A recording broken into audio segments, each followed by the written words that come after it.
हम लोग देख लेते हैं कि एनडीटी क्या होता है। एनडीटी नॉन डिस्ट्रक्टिव टेस्टिंग होता है, जिसमें हम बिना मटेरियल को डैमेज किए हम उसके इंटरनल या फिर एक्सटर्नल डिफेक्ट्स को फाइंड कर पाते हैं। हम लोग देख लेते हैं कि व्हाट इज़ पीटी। पीटी क्या है?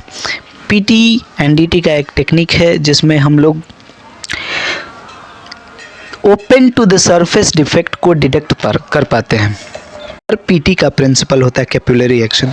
यही क्वेश्चन है जो मुझे एक इंटरव्यू से आउट कर दिया। सर ने पूछा था इनिशियल डेज में, मेरे शुरुआती दौर में सर ने पूछा था ये कि कैपिलरी का हिंदी क्या होता है। मैंने एक्सप्लेन किया था उन्हें कि क्या होता है कैपिलरी एक्शन, बट वो सेटिस्फाई नहीं थे। ही वांट्स टू नो कि उसका हिंदी क्या होता है कैपिलरी का, and that I couldn't answer him, that is why he rejected मी। तो आप लोग ध्यान रखें इस बात को। तो यूटी का जो प्रिंसिपल है कैपिलरी एक्शन, इसका हिंदी होता है कैपिलरी का रेसिकत्व। वही एक्शन जो अगर दिया हम जलाते हैं, ट्रेडिशनल दिया, तो उसमें रिस करके तेल ऊपर की तरफ जाता है और दिया जलता है, तो वही एक्शन होता है। एंटी ग्रेविटी काम करता है ये, ठीक है। पीटी में सरफेस ब्रेकिंग डिफेक्ट्स को डिडक्ट किया जाता है, ये कैपिलरी एक्शन पे काम करता है, ये मैंने बता दिया आपको। लेकिन sir open to the surface defect को ही डिडक्ट किया जाता है, जैसे कि crack, seam, lap, porosity. Open to the surface जो पोरोसिटी होता है सरफेस के ऊपर, उसको डिडक्ट किया जाता है पीटी से।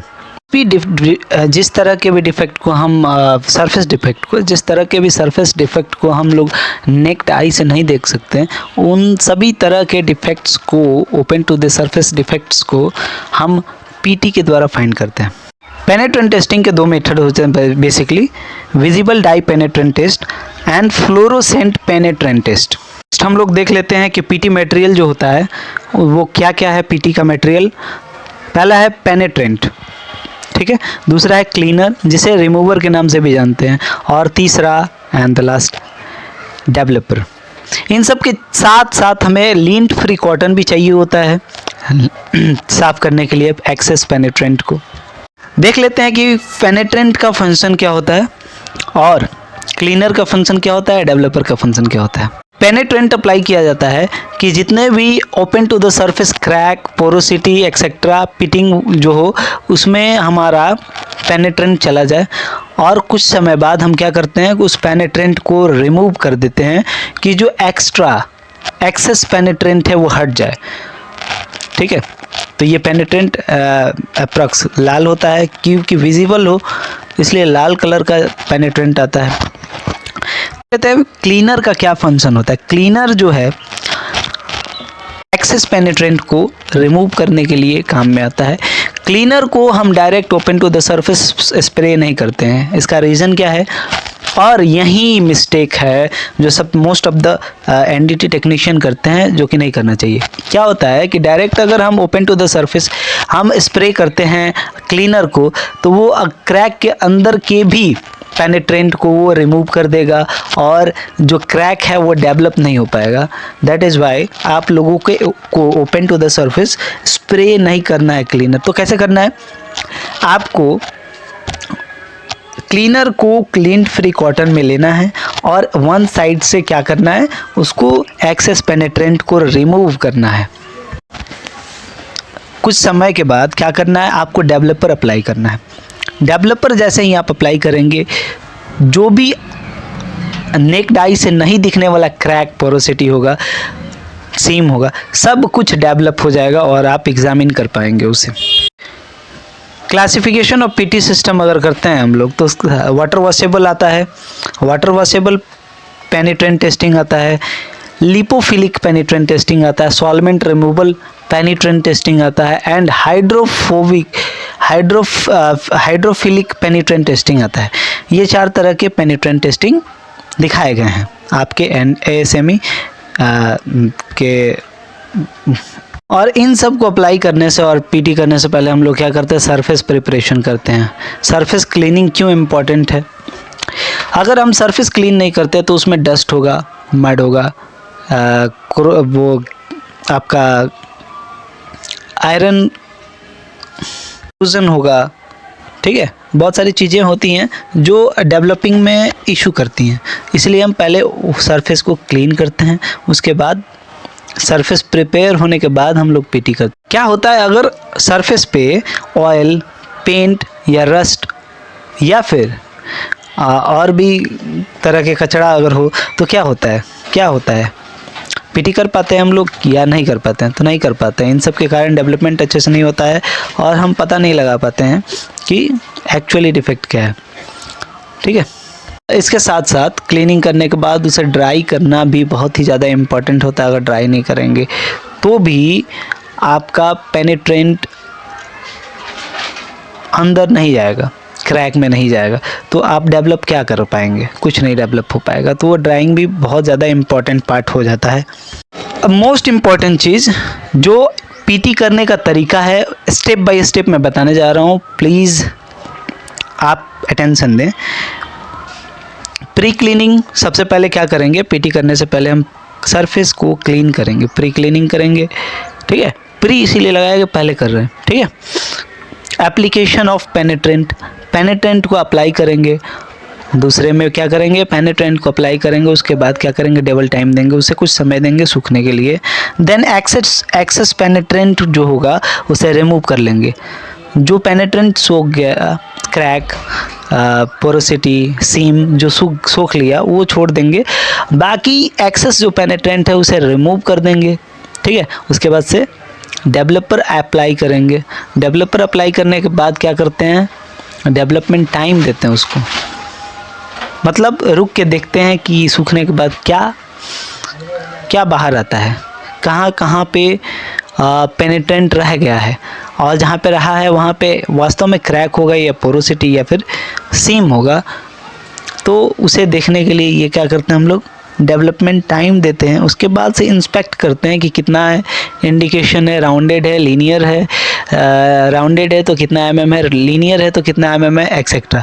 उसके बाद से हम करते हैं पोस्ट क्लीनिंग। ये सब करने के बाद स्पेसिमेन को साफ़ भी करना हमारी रिस्पॉन्सिबिलिटी है, तो वो करते हैं हम लोग। जाने के लिए पीटी दो तरह का हो सकता है, एक फ्लोरोसेंट और दूसरा नॉन फ्लोरोसेंट। यहीं अगर आप बताएंगे तो अच्छा है। विजिबल पेनिट्रेंट टेस्ट में हम वाइट लाइट का यूज़ करते हैं, जबकि यूवी लाइट का यूज़ करते हैं हम फ्लोरोसेंट पीटी में। दोनों का लाइट इंटेंसिटी कॉन्सेप्ट अलग होता है, का डिस्टेंस भी अलग होता है। अब देखते हैं लास्ट बट मोस्ट इम्पॉर्टेंट चीज़ है ऑफ इंडिकेशंस का इंटरप्रिटेशन करेंगे हम। कैसे करेंगे? कितने तरह के होते हैं? तो इंडिकेशन दो तरह का होता है, लीनियर एंड राउंडेड। उसमें भी कुछ इंडिकेशंस रेलेवेंट होते हैं, कुछ इंडिकेशन रेलेवेंट नहीं होते हैं। जो भी छोटे इंडिकेशंस होंगे उसे हम इग्नोर करेंगे क्योंकि वो रेलेवेंट नहीं है। और कुछ क्या होता है कि फॉल्स इंडिकेशंस होता है। ये फॉल्स इंडिकेशन कैसे आता है? अगर हम पेनिट्रेंट को अच्छे से रिमूव नहीं करेंगे तो फॉल्स इंडिकेशंस ही हमको दिखाई देगी। देख लेते हैं advantage and disadvantage. Disadvantage means limitations of PT and advantage of PT, दोनों देख लेते हैं हम लोग अलग अलग। एडवांटेज क्या है कि ये सिंपल है, कॉस्ट लो कॉस्ट का है, कॉस्ट इफेक्टिव है, बहुत अच्छा। इसके सिवा पोर्टेबल है, कहीं भी क्लीनर, डेवलपर एंड पेनिट्रेंट को ले जाकर हम पीटी कर सकते हैं। पीटी जल्दी हो जाता है, क्विक है, ये सब एडवांटेज है पीटी का। पीटी का लिमिटेशंस है, क्या लिमिटेशंस है? ओनली ओपन सरफेस डिफेक्ट को ही फाइंड कर सकते हैं हम पीटी से। Surface must be clean, surface अगर क्लीन नहीं है तो भी हम पीटी नहीं कर सकते हैं, ये लिमिटेशंस। ये पोरस मटेरियल के लिए सूटेबल नहीं है। पोरस मतलब ऐसे मटेरियल जिनमें छेद हो, उनके लिए ये सूटेबल नहीं है। तो केवल सॉलिड मटेरियल के लिए ही सूटेबल है, वो वेदर इट इज़ फेरस और नॉन फेरस मटेरियल मैटर नहीं करता है। मेटालिक ये लोहे का हो या नहीं हो, इससे मैटर नहीं करता है। पीटी प्लास्टिक पे भी किया जा सकता है, लकड़ी पे भी किया जा सकता है।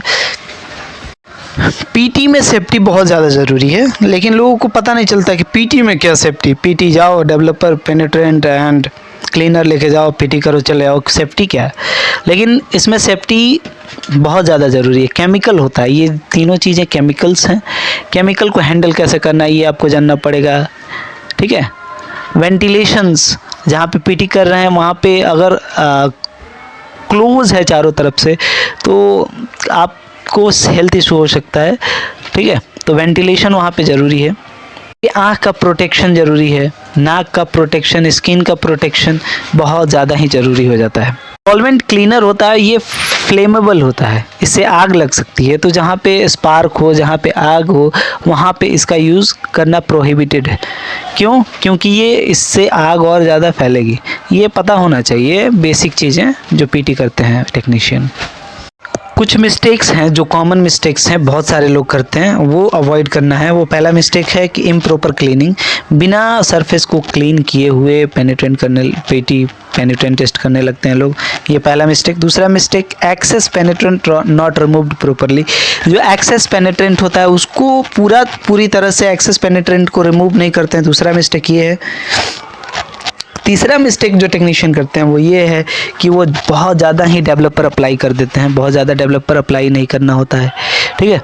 और चौथा मिस्टेक ये करते हैं कि सफिशिएंट डेवलपमेंट टाइम नहीं देते हैं, ड्वेल टाइम ना ही बहुत ज़्यादा होना चाहिए ना ही बहुत कम होना चाहिए। एक स्टैंडर्ड है कि विदिन 30 मिनट्स, लेकिन हम लोग को वैसे नहीं करना है। हम लोग को कैसे करना है?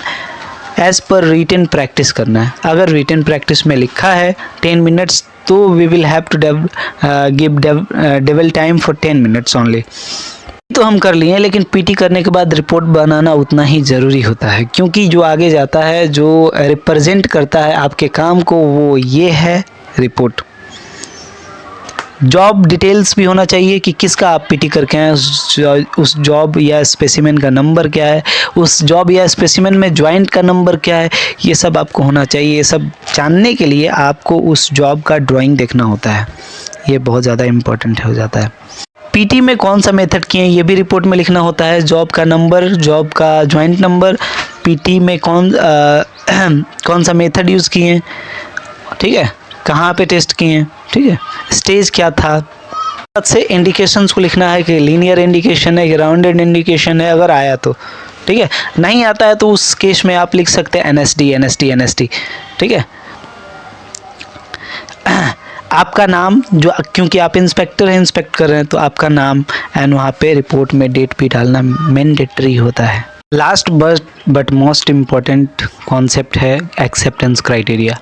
आप पीटी करने के बाद क्या एक्सेप्ट करेंगे, क्या रिजेक्ट करेंगे, ये जानना बहुत ज़रूरी है। Linear indications mostly not accepted होता है पीटी में, ठीक है। लीनियर इंडिकेशन जैसे क्रैक, लैक ऑफ फ्यूजन, ये सब